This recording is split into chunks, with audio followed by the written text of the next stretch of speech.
Please subscribe my channel and press the bell icon for latest updates. Thank you.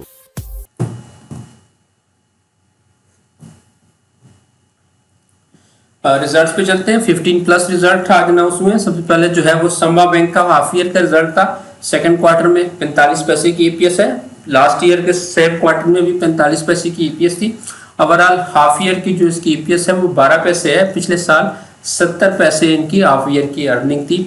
पे out में जो है वो कुछ नहीं दिया।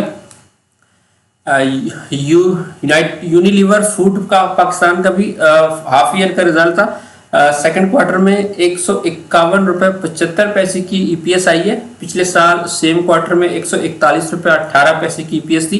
तो फुल हाफ ईयर की जो इनकी टोटल ईपीएस है वो 380 रुपए पे आ गई है। पिछले साल 271 रुपए इनकी हाफ ईयर की अर्निंग थी। पे आउट में डिविडेंड दिया है 151 रुपए पर शेयर। सरकंद शुगर मिल ने भी अपना हाफ ईयर का रिजल्ट दिया है। सेकंड क्वार्टर में 2 रुपए 21 पैसे का लॉस आया। पिछले साल के सेम क्वार्टर की बात करें तो तब भी लॉस था 10 रुपए 66 पैसे का। ओवरऑल कंपनी अभी भी लॉस में है। 2 रुपए 17 पैसे का टोटल लॉस है हाफ ईयर का। पिछले साल हाफ ईयर में जो है वो 8 रुपए 52 पैसे का लॉस चल रहा था। अब पे आउट कुछ नहीं दिया। ZTL ने भी जो है हाफ ईयर का रिजल्ट दिया है। सेकंड क्वार्टर में इनका भी लॉस आया है। 5 रुपए 65 पैसे का लॉस है। पिछले साल सेम क्वार्टर में 1 रुपए 43 पैसे की अर्निंग थी। तो ओवरऑल हाफ ईयर की जो इनकी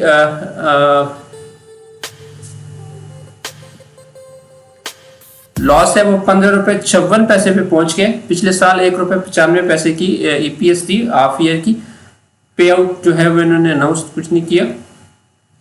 सयान लिमिटेड का हाफ ईयर का रिजल्ट था। सेकंड क्वार्टर में 6 रुपए 77 पैसे की ईपीएस आई है। पिछले साल सेम क्वार्टर में 2 रुपए 4 पैसे की ईपीएस थी। ओवरऑल हाफ ईयर में इनकी जो अर्निंग है वो 13 रुपए 60 पैसे पे हो गई है। पिछले साल 7 रुपए 21 पैसे का इनका लॉस चल रहा था। पे आउट में डिविडेंड अनाउंस किया 6 रुपए पर शेयर। इंटरनेशनल स्टील लिमिटेड का भी फुल ईयर का रिजल्ट था। फोर्थ क्वार्टर में 5 रुपए 31 पैसे की ईपीएस है। पिछले साल फोर्थ क्वार्टर में 37 पैसे का लॉस था। तो फुल ईयर की जो इनकी हाफ ईयर की जो इनकी ईपीएस है वो 17 रुपए 16 पैसे है। पिछले साल जो है वो 1 रुपए 14 पैसे की इनकी हाफ ईयर की अर्निंग थी। डिविडेंड अनाउंस किया है 7 रुपए पर शेयर। स्टैंडर्ड चार्टर्ड बैंक ने भी अपना हाफ ईयर का रिजल्ट दिया है। सेकंड क्वार्टर में 92 पैसे की ईपीएस आई है। पिछले साल सेकंड क्वार्टर में 1 रुपए 17 पैसे की ईपीएस थी। तो ओवरऑल हाफ ईयर की जो इनकी टोटल ईपीएस है वो 1 रुपए 75 पैसे पे है। पिछले साल 2 रुपए 54 पैसे की ईपीएस थी हाफ ईयर में। पे आउट में इन्होंने डिविडेंड अनाउंस किया 1 रुपए 25 पर शेयर। PIBTL का भी फुल ईयर का रिजल्ट था। फोर्थ क्वार्टर में 13 पैसे की ईपीएस आई है। पिछले साल फोर्थ क्वार्टर में 26 पैसे की इनकी अर्निंग थी। ओवरऑल फुल ईयर की जो इनकी ईपीएस आई है वो 1 रुपए 4 पैसे है। पिछले साल के मुकाबले में ज्यादा है। 64 पैसे जो है वो लास्ट ईयर की इनकी ईपीएस थी। पे आउट जो है वो कुछ अनाउंस नहीं किया।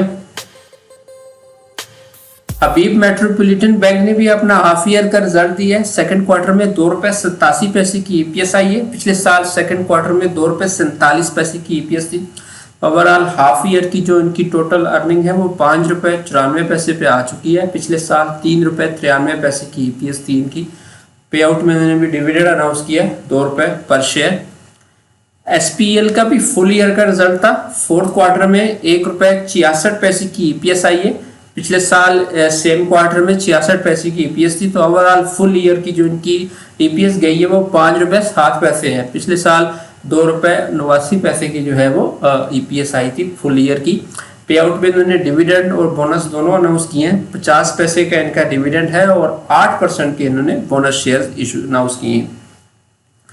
PIPL का भी हाफ ईयर का रिजल्ट था। सेकंड क्वार्टर में 69 पैसे की इनकी ईपीएस है। पिछले साल भी सेम क्वार्टर में 63 पैसे की अर्निंग थी। तो ओवरऑल हाफ ईयर की जो इनकी ईपीएस आई है वो 1 रुपए 4 पैसे आई है। पिछले साल जो है वो 96 पैसे की ईपीएस पे कंपनी खड़ी थी। पे आउट जो है वो कुछ नहीं दिया। पाक जेन पावर लिमिटेड हाफ ईयर का इसका रिजल्ट था। सेकंड क्वार्टर में 13 पैसे की ईपीएस आई है। पिछले साल सेम क्वार्टर में 3 रुपए 13 पैसे की ईपीएस थी। तो ओवरऑल इनका हाफ ईयर में जो अर्निंग है वो हाफ रह गई है। 3 रुपए 3 पैसे की जो है वो उनकी हाफ ईयर की ईपीएस है। जबकि पिछले साल 6 रुपए 6 पैसे की ईपीएस थी। पे आउट में जो है वो डिविडेंड अनाउंस किया है 1 रुपया पर शेयर। लालपीर पावर ने भी अपना हाफ ईयर का रिजल्ट दिया है। सेकंड क्वार्टर में इन्होंने लॉस रिपोर्ट किया है, ₹1.97 का लॉस आया है इस क्वार्टर में। पिछले साल सेम क्वार्टर में ₹2.62 की ईपीएस थी। तो ओवरऑल हाफ ईयर की जो ईपीएस आई है वो 69 पैसे की आई है। पिछले साल ₹4.83 की इनकी हाफ ईयर की अर्निंग थी। पे आउट में इन्होंने भी डिविडेंड अनाउंस किया ₹1 पर शेयर।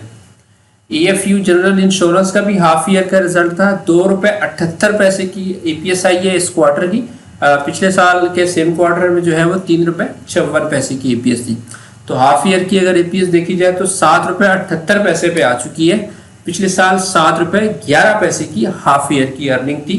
पे आउट में इन्होंने डिविडेंड अनाउंस किया है ₹1.50 पर शेयर। जेएस बैंक ने भी अपना हाफ ईयर का रिजल्ट दिया है। सेकंड क्वार्टर में 14 पैसे की ईपीएस है। पिछले साल सेम क्वार्टर में 37 पैसे की ईपीएस थी। तो ओवरऑल हाफ ईयर की इनकी जो ईपीएस होगी है वो 44 पैसे होगी है। पिछले साल 66 पैसे की ईपीएस थी।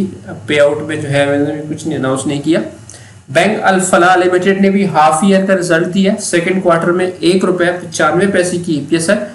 पिछले साल सेम क्वार्टर में ₹1.55 की ईपीएस आई थी। तो हाफ ईयर की इनकी टोटल अर्निंग जो है वो ₹3.90 पे आ गई है। पिछले साल हाफ ईयर में ₹3.14 की ईपीएस थी। पे आउट भी अनाउंस किया है, ₹2 का डिविडेंड दिया है पर शेयर। पाखड़ी ने भी हाफ ईयर का रिजल्ट दिया है। सेकंड क्वार्टर में इनका लॉस आया है 7 पैसे का। पिछले साल सेकंड क्वार्टर में 30 पैसे की ईपीएस थी। तो ओवरऑल हाफ ईयर की जो इनकी टोटल अर्निंग है वो ₹1.96 पे स्टैंड करती है। पिछले साल ₹2.39 की हाफ ईयर की ईपीएस थी। पे आउट जो है वो इन्होंने कुछ अनाउंस नहीं किया। Jubilee life insurance company limited ने भी अपना हाफ ईयर का रिजल्ट दिया है। सेकंड क्वार्टर में ₹6.55 की ईपीएस आई है। पिछले साल सेम क्वार्टर में ₹18.42 की ईपीएस थी।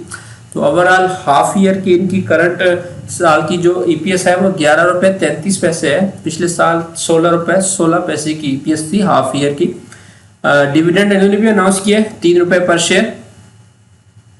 Welcome to solution finders YouTube channel. आप यूट्यूब सर्च में सॉल्यूशन फाइंडर्स लिख के जो है वो एंटर करेंगे तो आपके पास ये चैनल आ जाएगा। टॉप पे ही जो है वो सॉल्यूशन फाइंडर्स का चैनल है। इसके होम पेज पे जब आप आएंगे तो यहाँ पे आपको मुख्तलिफ किस्म की जो है वो प्ले लिस्ट मिलेंगी। तो अगर आपको ब्लू चिप कंपनीज के मुतालिक इंफॉर्मेशन चाहिए, लास्ट 10 ईयर्स की परफॉर्मेंस हिस्ट्री देखनी है तो आप इस ब्लू चिप कंपनीज के प्ले लिस्ट में आए और यहाँ पर जो है वो आपको तमाम कंपनीज जो है वो मिलेंगी। इसके अलावा जो अपडेट होती रहेंगी साथ साथ वो भी इसी प्ले लिस्ट का पार्ट बनती जाएंगी। इनकम टैक्स के रिटर्न्स के हवाले से अगर आपको कुछ इन्फॉर्मेशन चाहिए, आपने अपनी रिटर्न्स खुद फाइल करनी है तो टैक्सेशन वाली प्लेलिस्ट में आए और यहाँ पे आपको टैक्स से रिलेटेड इन्फॉर्मेशन मिल जाएगी। अगर आपको लेटेस्ट डिविडेंड बोनस की इन्फॉर्मेशन चाहिए तो ये डिविडेंड्स पे आउट्स कैलेंडर की जो है वो प्लेलिस्ट बनी हुई है। यहाँ पे आपको मंथ वाइज भी जो है वो सारी अपडेट्स यहाँ से आपको मिल जाएंगी। इसके अलावा मार्केट समरी में आपको डेली जो है वो मार्केट की समरी जो है उसकी इन्फॉर्मेशन यहाँ से मिलेगी। कंपनी उसके रिजल्ट्स अगर आपको रिक्वायर्ड है तो वो PSX रिजल्ट्स की प्लेलिस्ट पे उसकी जो है वो लेटेस्ट जो भी रिजल्ट्स होंगे वो वहाँ पे अपडेट होते रहेंगे। कंपनी की जो राइट इश्यूज की जो अपडेट्स होंगी वो इस प्लेलिस्ट में होंगी। राइट इशू अपडेट यहाँ से आप इसको देख सकते हैं। और इसके अलावा अगर आपको बेसिक स्टॉक मार्केट की इंफॉर्मेशन चाहिए तो वो ये स्टॉक मार्केट लर्निंग वाली प्लेलिस्ट है। यहाँ पे आपको जो बेसिक चीज़ें रिक्वायर्ड है समझने के लिए पाकिस्तान स्टॉक एक्सचेंज की तो वो यहाँ से आप देख सकते हैं। तो डेली अपडेटेड यूट्यूब चैनल है, इसको ज़रूर सब्सक्राइब करें, लाइक करें और अपने दोस्तों के साथ शेयर करें। Thank you.